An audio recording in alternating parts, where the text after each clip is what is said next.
Coming here and discovering Canada, I remember like seeing snow for the first time and like loved it because there was something new. You didn't feel the cold back then when you were a kid. Like right now, like this morning, it's snowing. I could do without snow. I just shovel off my car and get off my driveway.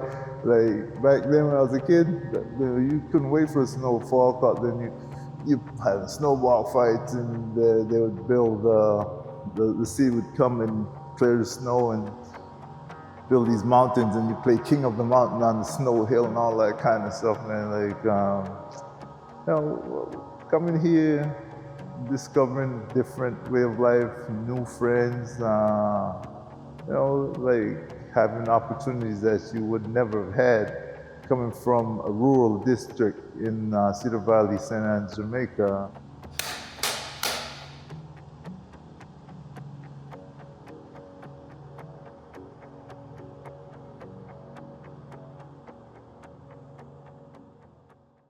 She want a good life, no one to cause her pain and strife. She want a good life, no man to cause her pain and strife. I remember a lot about growing up in St. Anne, Jamaica. Our district was called Cedar Valley, and Clarksonville district. I went to Clarksonville Elementary School. I went to, they call it infant school back then, which would be like, I guess, kindergarten here. I remember walking to school. We had to walk everywhere. Like you walking far, 5, 6 years old. You walk to school. Sometimes you have to walk home for lunch, then walk back to school. So, I have great memories. I remember Easter being a big thing, and flying kites. Easter morning was one of the things that I looked forward to the most, was because it was, it was full of festivities, and we'd have competition, who would make the best kites and who could fly their kites the furthest, all that kind of stuff, man. I don't think kids don't do that stuff anymore. When we started boxing, like it was affordable. If you didn't have money, you didn't pay. If you had some talent and you showed that you could fight a little bit, like that was good enough for the people we started with.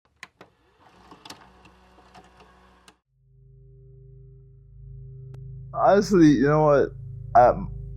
Because there's a boxing club in Ville Saint Laurent, in walking distance from where we grew up, and those kids I used to go to the park with every day and play soccer or basketball or softball or baseball, whatever it was. 2 of those brothers discovered a boxing gym in our area and came back the next day and told the whole group about it. And then that night, the whole group went to the boxing club. And that was my introduction to boxing. I didn't find boxing. I didn't search for it. I found it by accident, or it found me. My brother Howard was more a playboy, man. He was that guy. I focused more on studies. I mean, like we discovered boxing at an early age, at 11, and started boxing then, but I always focused on my schooling. I knew that my education was something that nobody could take away from me, even though boxers were looked at as, these dumb jock type athletes, that they have no brains, they're all brown, no brains. I try to prove that theory wrong. I was gonna say, I could box and go to school, so I boxed my way. I turned professional when I was in Vanity College. I gravitated towards individual sports because, like, individual sport, the onus is on you. It's not on your teammate. It's not on, your other guys on the team. Like, boxing, you got to put work in to get the results, So you put work in the gym, you'll see the results and the outcome of the fight. So I always kind of like that aspect of individual sport, instead of relying on a teammate or blaming a teammate. You have nobody to blame but yourself if things doesn't work out, My brother is the kind of guy that he's a conspiracy theorist type believer. I've seen it. Why do you think there's a war in Israel? There's money there. It's all about money. Not necessarily. Yes, it's all about money. War is money, 100%. Somebody has to pay for the weapon that's being sent. He'll talk about, you know, the current events, the war in Ukraine, the war in Israel and Gaza, all kinds of. So I mean, there's always you come in here, there's always something going on. Google this Jewish guy because he's not normal.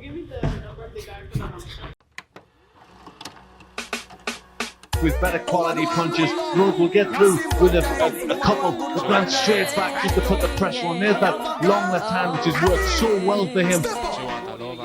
67.9 pounds. En 36 combats professionnels, il a remporté 33 victoires, 17 par KO et un combat nul. His professional records. You think you are so fine. Big chat no work, yeah, man, watch the time. Stop playing with my mind. Oh, man, no in a joke when she will want the wine. I took the world title opportunity, and first time was in Las Vegas. I fought Lonnie Bradley. We fought to a draw in a fight that I thought I won. The second opportunity came from that fight. He had detached retina and had to vacate the title. Then the two highest available contenders had to fight for the vacant title. And I was number one, and Ryan Rhodes from England was number two.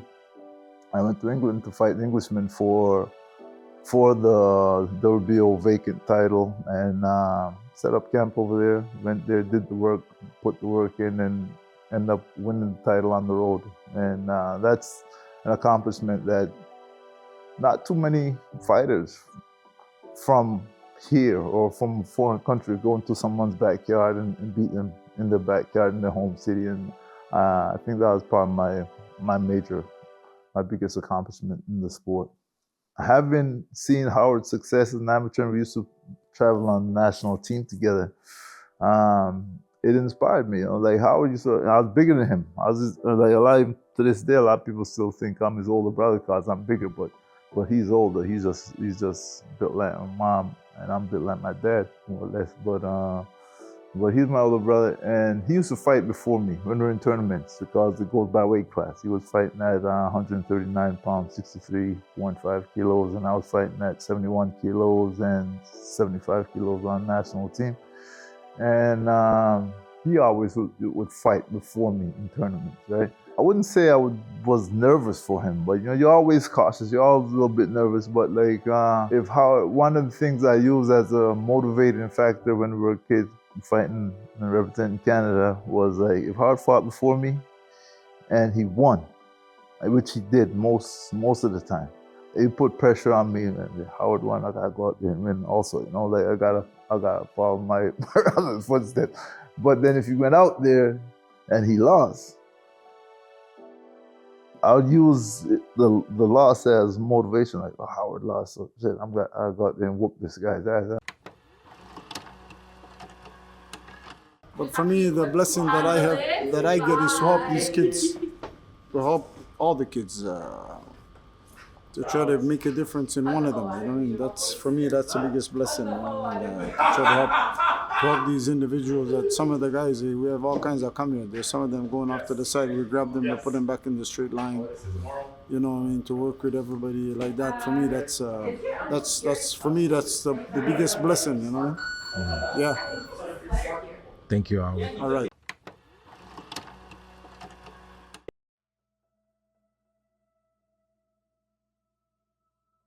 Yeah, I never looked at myself as a celebrity, and to this day, still I don't.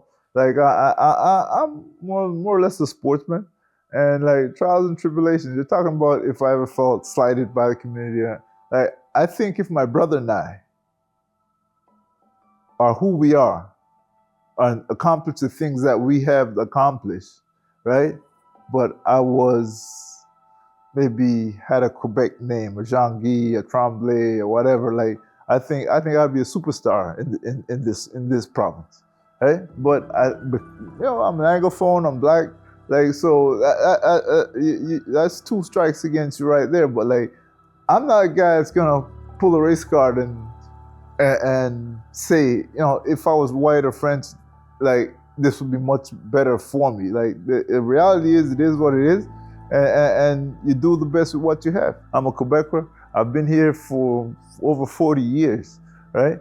But then, you know, your accomplishments are not the same. Like I could. There's guys that we've trained, like Lutsembute. He came here from Romania, and he was adopted by the Francophone people. But what does that say about Montreal or the sports network or fans in Montreal? Like, because I'm a black Anglophone, like I don't get support where another white non-Francophone will come to do the same thing, and he's supported like you've never seen before. I really can't knock the system for that. It is what it is, and you just have to roll with the punches. Like, you know, when you're in the ring, like, shots are coming, you gotta block them, roll them, and move on.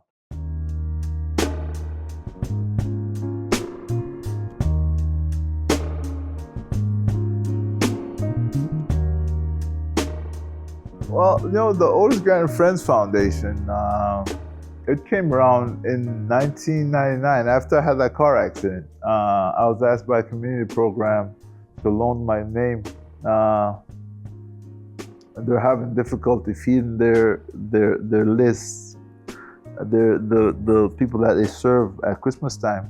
And they asked me if I could loan my name because I was just getting out of hospital, and I had a lot of press from what I heard back that summer. You know, was on the news every night. They update how he's doing, if I'm in a coma, if I'm out of your coma, that type of stuff. And this guy, this Reverend, called me. Showed us, you know, you went through a lot this summer, and I want to know if you could loan your name to help us bring some food for Christmas time giving. And more than that, I said yes, because I was in hospital. I felt lucky to be alive, and I felt the need that, like, I need to do something to show my appreciation that I'm still here, that, like, I didn't lose my life in that accident. I had Sammy Fruits and Sharky's were my sponsors. Reggie was Sharky, and Talep was Sammy Fruits, and we met at Sharky's, and I told this guy, I said, it was me, Reggie, Nick, who else was there? Arthur. I asked Taleb, I said, what do you guys do with your stuff at Sammy Fruit when you come in and you don't sell it there? He said, oh yeah, we donate it to Maison Montreal. So before you donate your next batch, I want to take it, I want to give it to this program that needs to feed some people, you know? And then he said, okay, leave it with me. I'm going to be putting in my Christmas order soon. And I'll just tell my suppliers that I'm involved with a food drive to help community, you know? That was, they was ordering one pallet. One pallet is like 1,000 pounds of onions or potatoes or whatever the produce is. He was ordering one. They sent him an extra pallet for the food drive. And in doing that, in 3 weeks, he brought me a 10 ton of food to give away. And it was so much food that I couldn't give it to one program. I couldn't give it to one organization because it would just go bad. It would spoil because it was perishable. So we went, and that winter, that Christmas, we grabbed the yellow pages and the white pages, and we looked up churches, community programs, anybody that fed people with food. We would call them, "Boo, come on this day, bring a truck and come pick up some food to serve your clientele." And from doing that first winter of 1999, I realized then and there that I could use my name to make a difference in my community.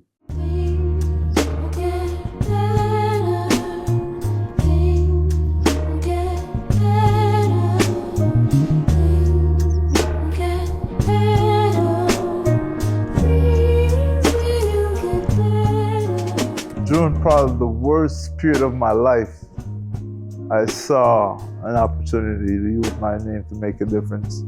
And I grabbed that opportunity, and I've been running with it ever since. I do a lot in the community, and a lot more than some other organizations that I know that's out there doing work. But like, I don't do the stuff for me to get accolades for and all that. So I'm the guy that's behind the scenes. It's like I have about maybe 6 to 10 seniors on my list that I'll deliver those Christmas baskets personally.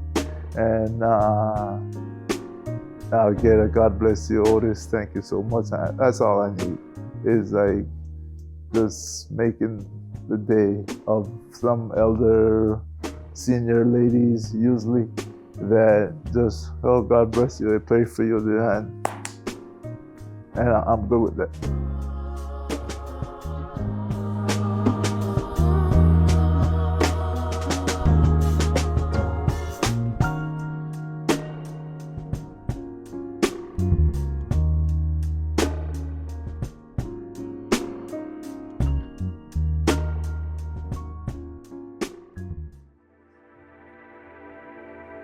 So what do Howard and Otis Grant represent to me? They have accomplished a lot and continue to accomplish amazing things.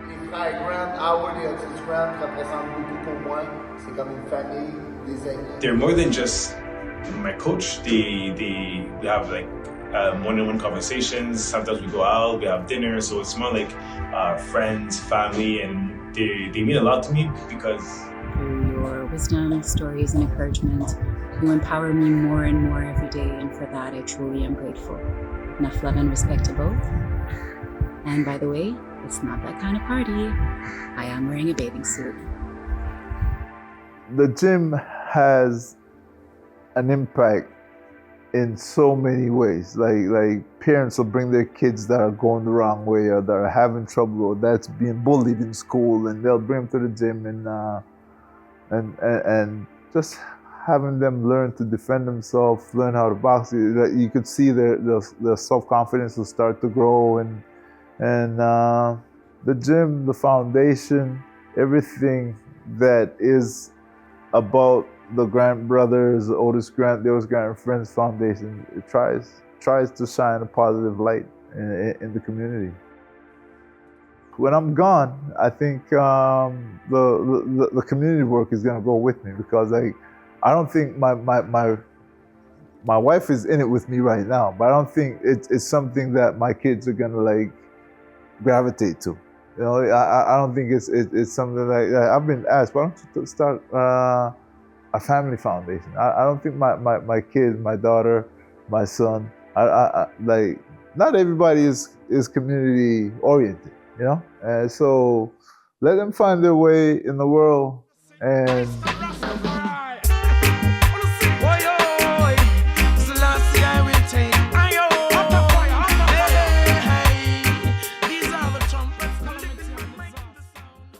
What do the Grant brothers mean to me?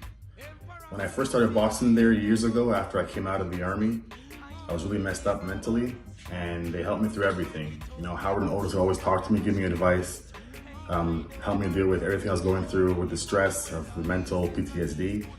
And when I stopped boxing because of my kids, you know, they always told me anytime I needed, I could just call them, talk to them, whatever, for whatever, they were always gonna be there for me. And they always held their word. And I came back as a coach, and every day I get to work next to them and coach fighters next to them, listen to everything they're saying, all the advice, the experience, the knowledge, it's invaluable. It's truly an honor to be coached with them every single day. So essentially, what do Howard and Otis mean to me? They're family.